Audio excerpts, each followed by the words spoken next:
우리 신앙생활에 놀라운 비밀이 있다면 사실은 이 땅에서 기도의 비밀이에요. 그래서 우리가 왜 기도할 때 예수님의 이름으로 기도합니다 이렇게 기도해야 되는가? 이게 놀라운 비밀이에요. 예수님 이름이 뭐냐? 우리를 어렵게 하기 위하여 십자가에 죽으신 겁니다. 그러니까 우리가 어떤 문제를 가지고 하나님께 지금 사실 나와도요, 죄가 해결되면 문제는 해결되는 겁니다. 이 가장 간단하고 단순한 영적 원리를 잘 몰라요. 그래서 우리는 율법을 다 지켜야 되지 않습니까? 그리고 우리 율법을 다 못 지켜요. 이 성경의 부부관계는 어떤 관계입니까? 아내가 남편에게 하기를 죽게 하다 그랬잖아요. 그죠? 남편들이요 아내에게 하기를 그리스도께서 교회를 위하여 자신을 주신 같이 하라 그랬잖아요.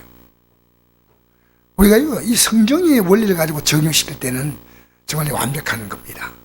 어렵게 된 것은 율법 행위가 되는 것이 아니고 오직 그리스도를 믿음으로 말미암은 줄 알므로, 우리도 그리스도를 믿나니 이런 우리가 율법의 행위로서가 아니고 그리스도를 믿음으로써 어렵다함을 얻으려 함이라. 율법의 행위로는 어렵다함을 얻을 육체가 없느니라 그랬습니다. 자, 그런데 만일 우리가 그리스도 안에서 어렵게 되려 하다가 죄인로 드러나면 그리스도께 죄를 짓게 하는 자냐? 결코 그럴 수 없다는 거죠. 응? 어렵게 되려 하는데 보니까 내가 죄인으로 드러난 거예요. 어렵게 내가 살려고 하는데. 그러면 보십시오. 그럼 율법을 지키는 것이 중요하지 않냐? 만일 내가 헐었던 것을 다시 세우면 내가 나를 범죄로 만드는 것이라. 헐었던 건 뭡니까? 율법이 됐습니다. 내가 율법으로 말미암아 율법에 대하여 죽었나니 이는 하나님에 대하여 살려 함이라. 율법으로 우리가 살 수가 없다는 겁니다. 그래서 우리는요 그리스도와 함께 십자가에 못 박히는 겁니다. 이게 회개입니다. 그 내가 죄를 지을 때마다 뭘 발견했냐면요, 죄를 발견하고 그리스도를 발견해야 됩니다. 내가 죄를 지을 때마다 내가 죄인이다, 거기서 끝나면 안 됩니다. 거기서 못이 박혀야 됩니다. 예수님이. 그리고 거기서 내가 회개함으로 그때부터 성령께서 오셔서 우리를 진리 가운데로 인도하시는 겁니다. 우리 율법의 노력이 아니라. 그래서 내가 그리스도와 함께 십자가에 못 박혔나니 그렇죠. 이 말과 똑같은 말을 사도 바울은 고린도전서 15장 31절에 난 날마다 죽는다는 고백했죠. 맞죠? 이제 내가 사는 것이 아니라는 겁니다. 오직 내 안에 그리스도께서 사시는 것이라. 이제 내가 육체 가운데 사는 것은 나를 사랑하사 나를 위하여 자기 자신을 버리신 하나님 아들 믿는 믿음으로 산다. 이 말을 바꾸어 말하면 이제부터 기도하고 산다는 겁니다. 이제부터 나의 모든 부족한 것은 다 기도로 맡기는 겁니다. 주님이 하신다는 겁니다. 주님이 우리 안에 사시는 게 기도의 놀라운 비밀이에요. 주님이 우리 안에서 살아 움직이는 게 이게 기도의 놀라운 비밀이에요. 그러니까 우리가요 사실은 어떤 사람이 내인데 자기 인감도장을 다 주었어요. 그 인감도장 가지고 찍으면 부동산 동산 다 내 겁니다. 그러면 그걸 줄 때 그 사람이 사실은 내가 도장을 갖고 있지만 실제로 그 사람의 모든 것이에요.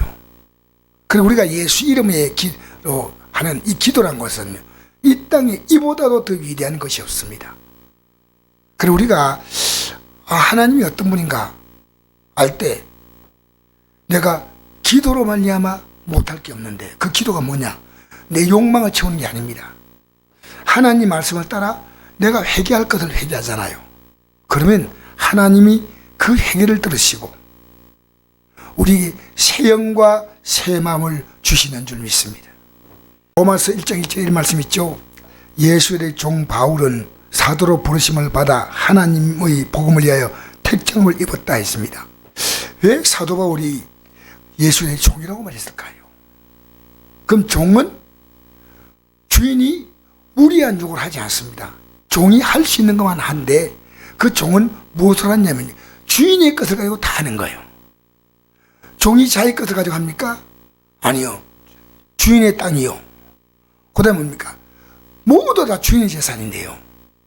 그런데 그러니까 예수님이 종인데 이 종이 즉 우리의 주인 되신 주님은요, 주님은 보통 주님이 아니에요.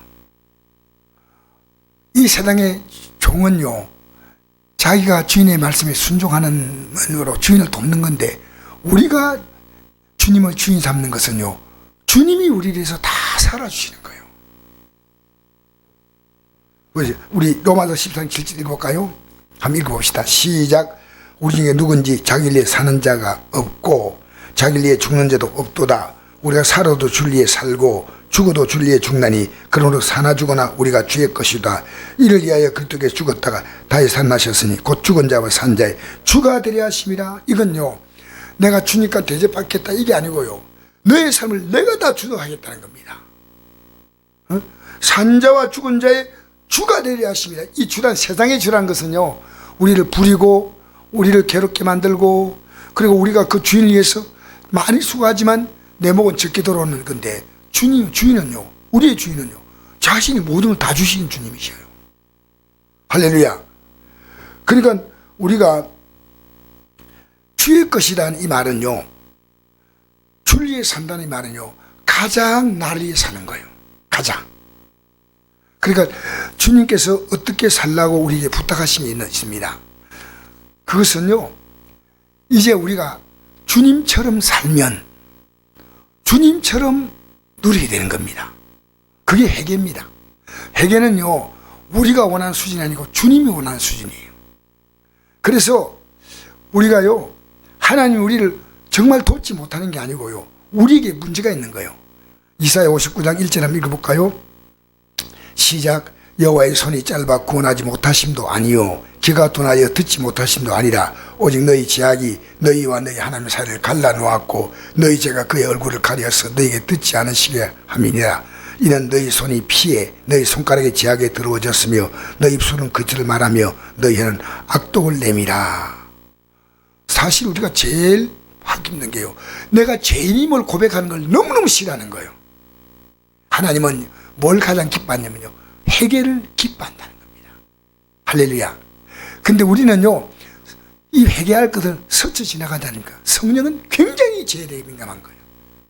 그래서 우리가 회개할 때 누가 임하십니까?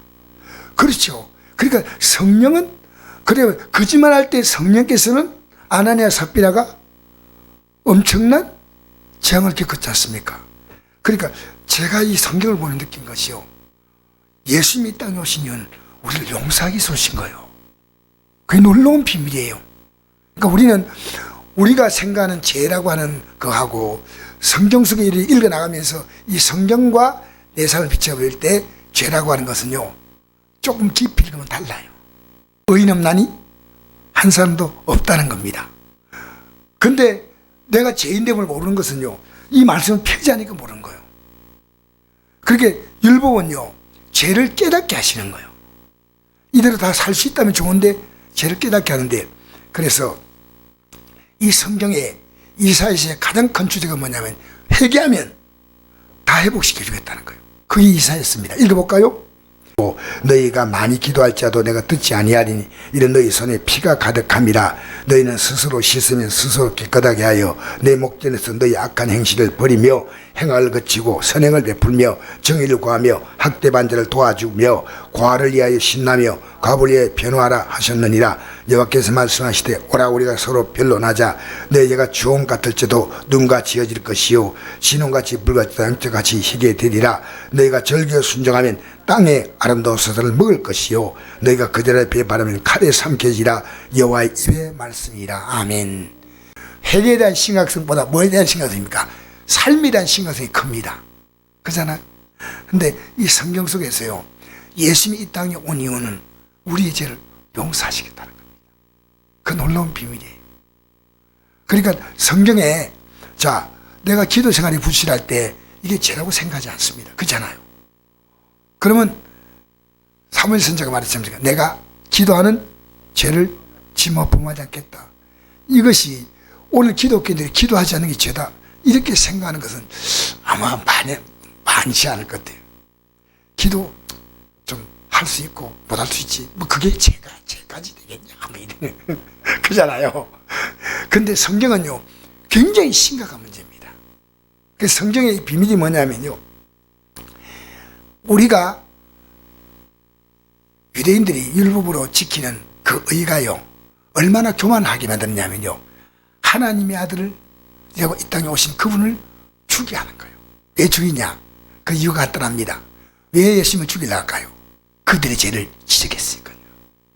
제일 중요합니다. 예수님 입 딱 닫고 죽은 자 살리고 병자 고치고 다 복받는다 했으면 예수님이 안 건데, 이 독사의 자식들은, 그리고 보니까 강도의 속을 봤는데 어떻게 성전에 와가지고 그런 말씀 하냐는 거요. 이 우리가 어떻게 지켜온 성전인데 이런 말씀 하냐는 거 말도 아니다는 거요. 그러니까 그 너더구나 예수님은 내가 하늘에서 내려왔다. 그리고 인자가 구름 타고 오신다 하니까요, 어째야 되겠냐니까 죽여버리자는 겁니다. 그게 다니엘서 7장 13절 14절 나오거든요, 그 말씀이. 그렇게 하나님 말씀 모르니까요, 이게 죄인지 몰라요. 조금만 예수님을 알아봤다면 예수님이 어디에 태어나신 분입니까? 성경에 어디서 태어난다 했습니까? 메시아가 베들레헴에 태어난다 했잖아요. 그 다윗의 뿌리에 태어난다 했잖아요. 응? 베들레 에브라다야, 너는 유다 골 중에 가장 작지 아니하다. 내게서 단다신 자가 나온다 이랬거든요. 그러면 조세법에 다 나와. 근데 관심 없었어요. 예수님이 이 땅에 태어났다 할 때 성이 막 소동했는데 헤롯은 저 왕이 태어나면 내가 왕위에서 쫓겨날지 모른다고 죽이려고 했고, 그리고 죽이려고 하다가 예수님은 애국으로 피신했죠. 그리고 그 해인가 그 다음에 헤롯은 죽었어요. 오늘 기독교인의 가장 심각한 문제는요, 내가 지금 주택에서 살지 않는데 죄라고는 몰라요. 그래서 이 죄를 알 때요, 주님의 은혜가 너무 큰 겁니다. 찬송가 이런 찬송했잖아요. 그 크신 하나님의 사랑 말로 다 형용 못하네. 하늘을 두루마리 삼고 바다를 먹물 삼고 다 기록을 섞겠네. 이 저녁에요, 다시 한번 우리가 회개하는 것이 얼마나 복이다. 내 죄를 회개하고 내 가족들의 죄를 회개하고. 다니엘이 하는 게 뭡니까? 다니엘의 중요한 기도가요, 다니엘서 9장에 나오거든요. 나와 내 동족들의 죄를 용서하는 기도입니다. 고백합니다.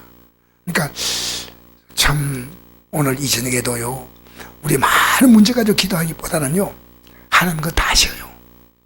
하나님은 이 땅에 사람이 태어나기 전에 모든 걸 부정함 있게 만드셨거든요. 그죠? 그럼 인간의 죄가 모든 좋은 것을 다 막아버렸습니다. 그러니까 가만히 생각하면서 저는 매일 이 생명 양식을 먹으면서 이건 내가 죄를 발견한 겁니다. 이 말씀이 이렇게 말하고 있구나. 그 죄를 발견한 게 너무 은혜입니다. 왜냐? 회개하면 되니까. 그렇잖아요.